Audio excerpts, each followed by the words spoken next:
Our drinking fountain has stopped cooling the water, so we are going to be doing some maintenance to get that functioning again.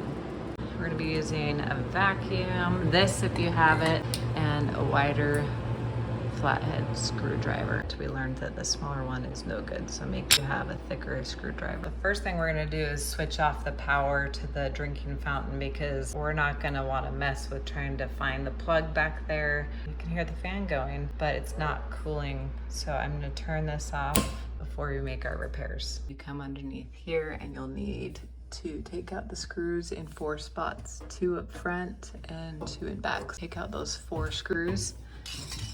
And then this slides down. The metal is like bent in the back, so it'll just slide all the way down instead of pulling it out towards you. We learned that the majority of what was wrong with the drinking fountain and why it wasn't running properly is because of all the dust that was gathered around the fan and the filter.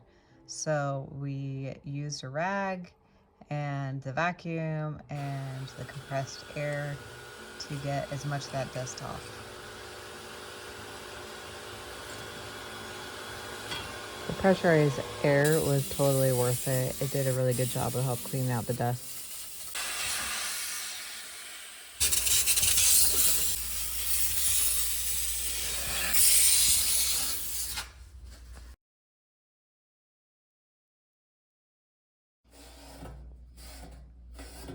If you want to make the temperature of your drinking fountain water colder or a little bit warmer, then you can adjust it right here. Now that the repair is done, then we're gonna turn back the switch on.